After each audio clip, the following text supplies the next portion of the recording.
What's up, Wargamers? Welcome back to World of Wargaming. I'm Isaiah, and today we're going to keep the spoopy times rolling with a game of Perilous Tales. We're going to be playing the Witch villain set this time, but today we've got some special guest stars as our cast for the episode, which we'll take a look at those in just a few seconds. Before we do that, let's take a moment and consider that if you haven't hit that like, subscribe, or bell notification, really think about doing that, because it really does help us keep the witches, goblins, ghouls, werewolves, vampires, and all other kind of nighttime baddies at bay. And let's get into this game of Perilous Tales. Okay, so this is going to be our table for this game of Perilous Tales. We're going to be playing the Witch villain set. And I got a slightly different team here. I got these, a few new models, one that I've had around for a while, but I got these Golden Girls with Guns models. And they're pretty sweet, and I want to play a game with them. So I'm going to be using the same stats that I normally use. However, it's just going to be kind of reskinned with the Golden Girls. Plus Ash. So I'm going to start right here, 2 inches in. We've got the encircling set for the tokens. Playing the Witch. Our perils are 1,000 cuts. The peril remains in play if a hero activates within 6 inches. They suffer a skill 3 attack. Raging Storm reduces line of sight to 6 inches for the whole board. And Earthquake. Every hero within 6 of the revealer of this peril is immediately knocked down, including the revealer. And as always, I like to randomize those as I draw them. For my objectives, I got Destroy the Idol, which is this thing right here.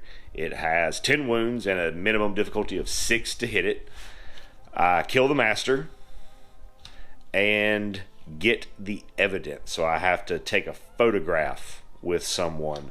I'm going to give the camera to Ash, and that's gonna get us set. We're gonna start off at threat level 1, and we're gonna get into the first turn of Perilous Tales, the Witch. First things first, Sophia is gonna try to spot hidden on that right there, so I need her skill of 2 and my difficulty dice. Oh, that is unfortunate. After that, with Sophia, I don't really have anything else that I'm rolling dice for, so I'm moving Dorothy up and keeping her eyes peeled. I move Rose, who is our medic, up, and she focuses. Ash moves up twice and gives a pep talk to Dorothy. Blanche double moves up to point. And then we'll go to our threat phase. So we are at threat 1, 2 dice. That is a 6. So 1 success. Alright, so Noose Titans, everything, all the threat markers move in by 1 inch. Overture, threat level goes up to 2. And we go to the next round. At that point, my focuses and eyes peeled, all that stuff will fall off because they're good for the round. We'll start again with Sophia, who's going to try to spot this one again.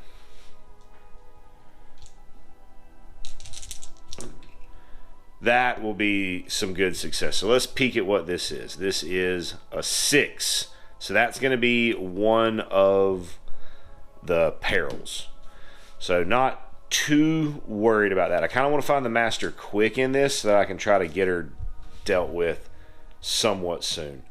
Now I got to think for a second because I'm going to have to do some finagling. So the rest of my activations, Dorothy is going to stay put, eyes peeled, focus. Rose is going to move, focus. Blanche is going to move. Ash is going to focus and move to within 6 of this threat marker, which is a 7. So one of the perils, let's shuffle those up and draw one. And we get 1,000 cuts. This is the one that remains in play. So a skill 3 attack against Ash, who's minimum 7. So no hits. Outstanding. Moving to the rest of the villainous round, so we'll do a threat check. We're at threat 2 right now, and as always, the game has advantage. So it's minimum 5 because I have 5 party members left. So 1 success. That'll be a noose that will tighten and an overture that will threaten. Before the noose and after. This one right here is like an 1/8 of an inch away from me. It's so close, but it's just out. And I did an accurate movement. I know that I did. I know that I did. So, moving forward, all of this goes away. Sophia, let's see if you can see anything. Okay, so Sophia's already spotted that one. So we're going to move this way. 6.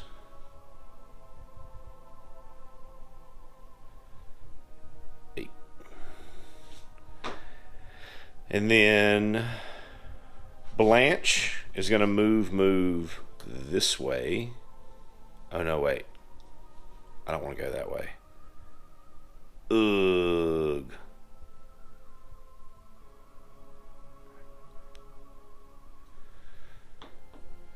So I'm just running back and forth all over the place here. But we're going to redirect again.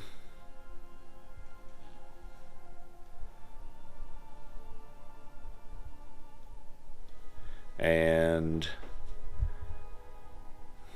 gonna move Dorothy just a little bit to there, and she will keep her eyes peeled. Ash will give her a pep talk, and then when he activates, before he gives her a pep talk though, there will be a skill 3 attack against him because of the 1,000 cuts of the witch trap. Minimum difficulty is 7 because I'm tough. Or tough, is that the one? Yes, tough. No, brute, because I'm a brute. So it gives me +3, so that nothing. No hits. So I will then pep talk and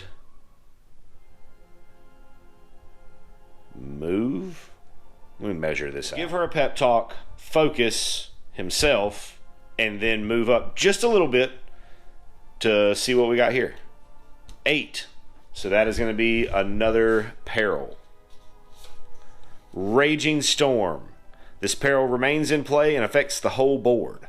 All models' maximum line of sight is now 6 inches.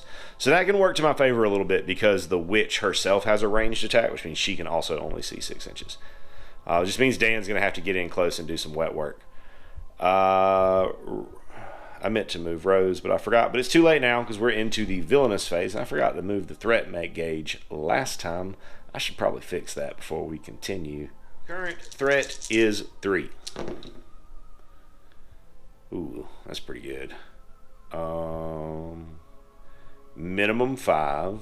So that'll be 2 successes, which will be another noose and another overture. We've got 2 threat markers that are going to activate. This one is going to trigger off of Ash and is the 6, so it's our last peril, which is Earthquake.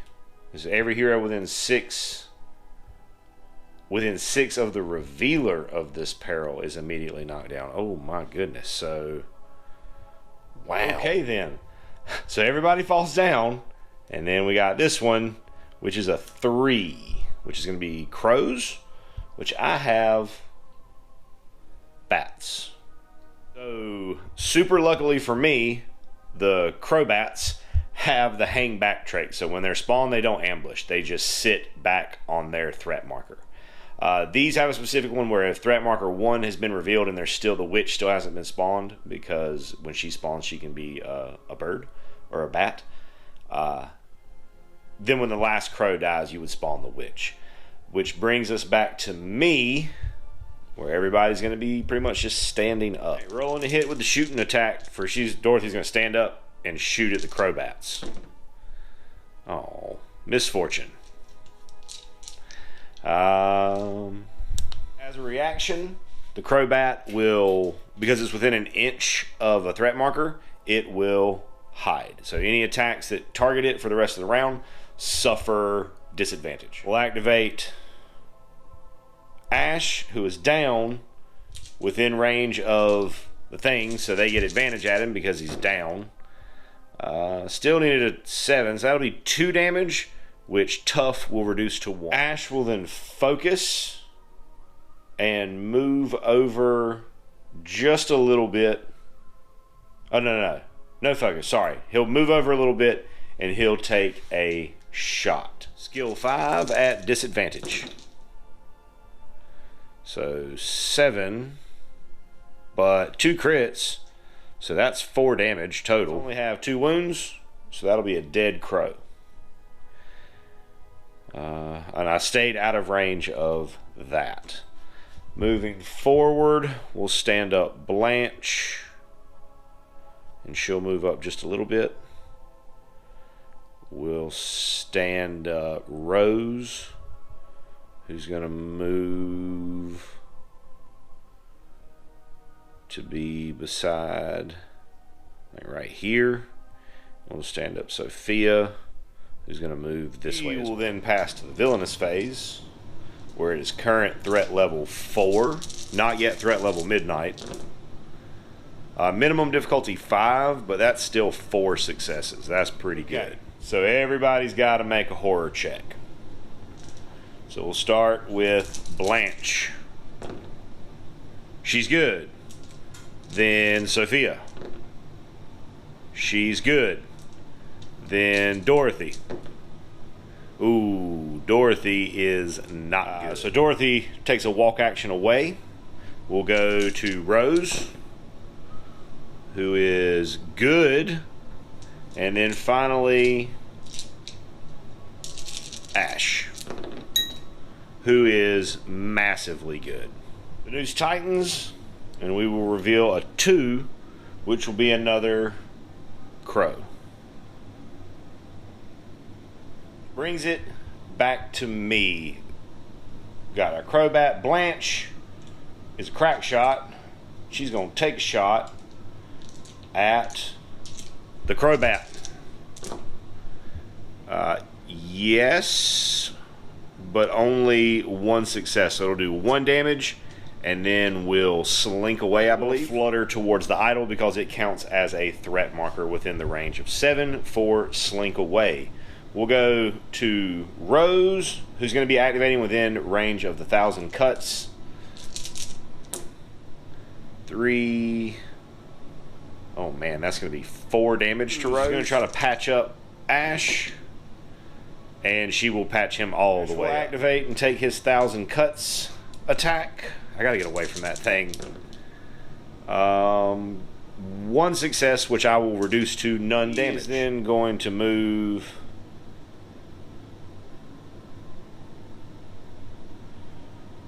So Ash is going to move up and put his chainsaw hand to work on this murder of crowbats. He's got a lot of dice to roll because he's a brute. Target number 7, that's 4, that's plenty. Dead crowbat. I have 1 action left, and I just want to move to within range of the idol to try to take some swings at it. Sophia double moves to here. Dorothy comes back into the fray, double moving to here. I think I forgot to move Blanche, but oh well. We're going to go to villainous phase, so we'll start with our threat check at threat 5. That's like threat level noon. 6 is the better. Still 5 people, so only 1 success. That's not too bad. The noose will tighten and the overture will sound. Threat marker that was coming through the house turns out to be a villager who also has the hangback action, but also if I use the parlay action with it, it gets it a bit, it has an ability called Burn the Witch. If I do that, it will become a party member with 2 AP. So that's definitely something that I want to try. The other objective is move up here and here. That one should probably be about right there. I think I may have forgotten to move that one. And it'll come back to me. So immediately I'm going to move Ash. No, wait. Double move Ash and try to parlay with this thing Difficulty 8. So I guess it just gives me the difficulty there. Or no. I guess that would be a minimum difficulty. Luckily, I get a success. And I rolled an 8 as the difficulty. It's nice when things work out. He is now a member of the party who will move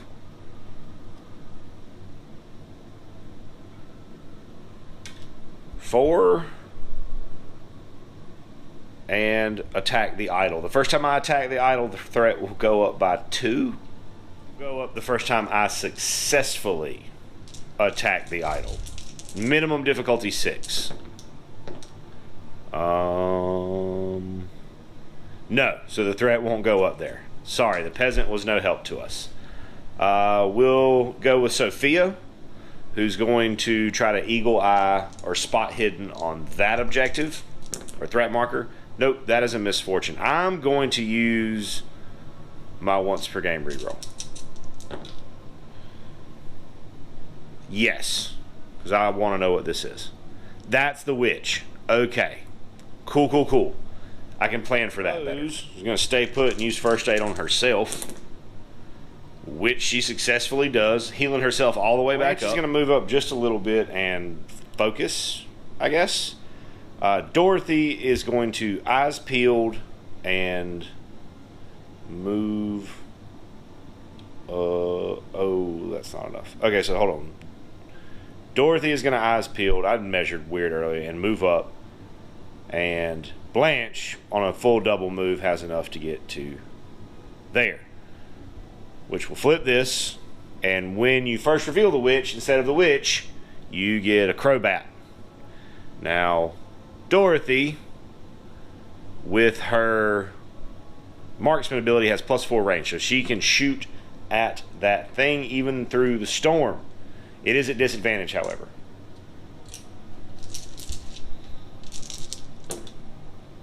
Disadvantage and minimum 5, that's 1 hit. So 1 damage, it will slink away, I guess this way. Threat goes up to 6 because we spawn the master. And then we roll our threat check. Oh, drop dice don't count. So the 2 goes to a 5 because minimum difficulty. Oh no, 6. 6 is the minimum difficulty, which does save me 1 of those. However, there's 2 10s in there, so that's 6 from the shadows, which in this case turns to be a villager who pops out of nowhere, a young boy carrying his water pail. Then we got to make some horror checks. So for Sophia, that's cocked, fails. For Blanche, passes. Dorothy, Dorothy fails. For Villager, fails. For Ash, fails. For Rose, fails. Everybody's will walk directly away from that and straight into this threat marker, which happens to be another villager. Crowbat Witch will fly over here and attack Sophia. It is skill 2 and fails the attack. Excellent. This villager will move and attack. It's aggressive because all of the threat markers have been revealed. So it will move and attack here, and because the threat is 7 or higher. He is skill 2 as a villager. That will hit 1 time. Alright. So Ash... Oh wait, sorry. This guy will move and attack Ash. He needs a minimum 7. That's 2 hits, which I'll reduce by 1, so I'll take 1. Is going to focus and try to parlay with this guy. I guess the focus doesn't matter because it's a set difficulty. Well, yeah, it does. It could. That is a fail. I'll try again without the advantage.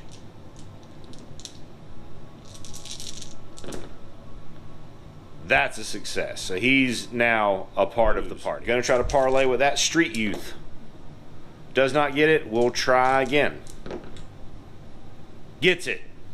So that's now a friend. Outstanding. We're about to murderate this witch and put her in that cage and then throw her down that well. It's gonna be awesome. Sophia. No.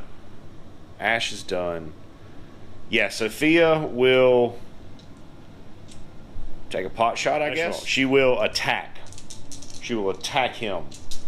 He is skill 2 as a Crobat. So minimum difficulty 2, that's 2 damage. That is enough to kill the Crobat, which will then be replaced by the witch. Blanche is going to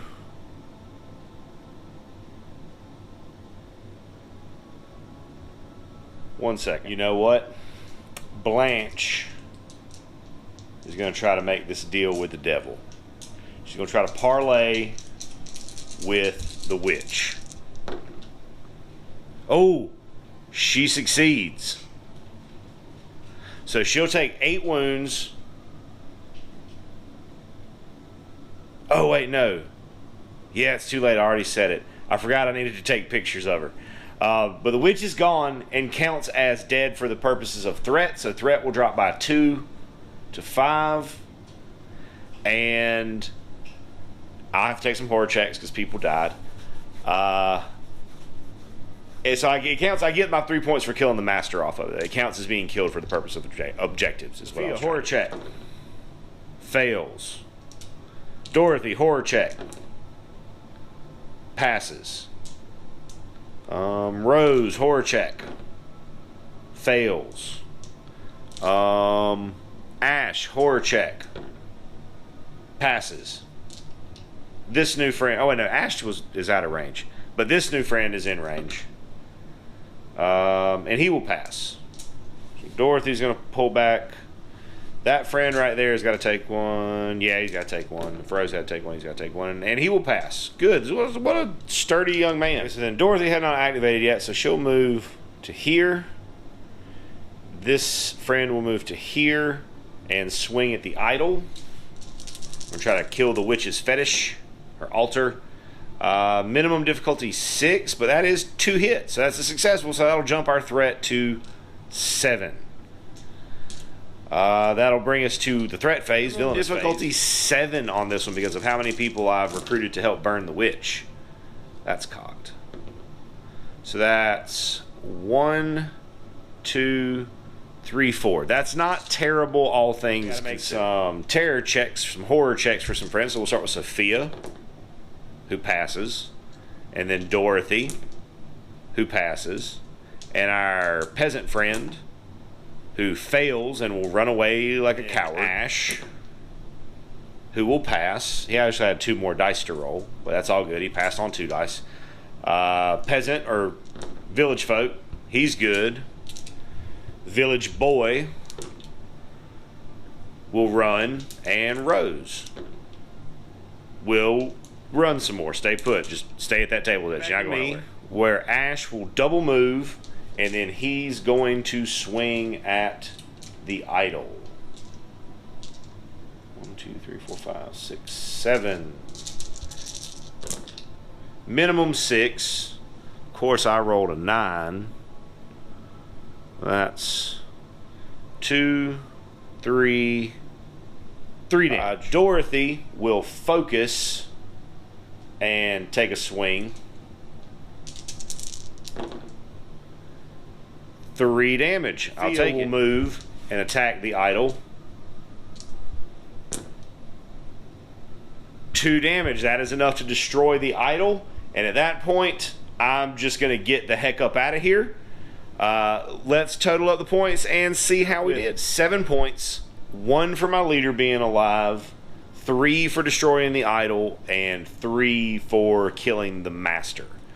I lost 1 point, 1 potential point when Blanche went down, but that was one of the smoother missions that I played in a while. I feel like that boss, maybe that villain's not quite as difficult as some of them, but as always, Perilous Tales is just a really fun game with a lot of good suspenseful moments because of the fact that you don't know what's under any of those tokens.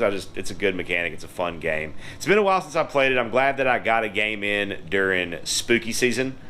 And I'm glad that you all stopped by and hung out and rolled some dice with me today. And I hope you have an absolutely amazing rest of your day. And as always, I'd like to say a big, huge, from the bottom of my heart, thank you to our patrons who support us and pledge to us over on Patreon. You guys are the absolute best.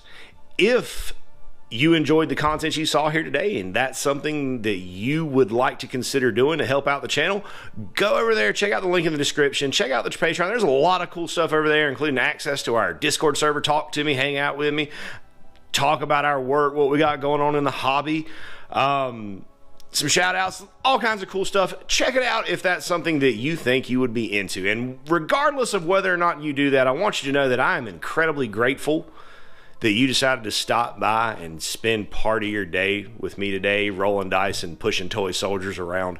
I hope you have an amazing rest of your day. And as always, may the dice be ever in your favor.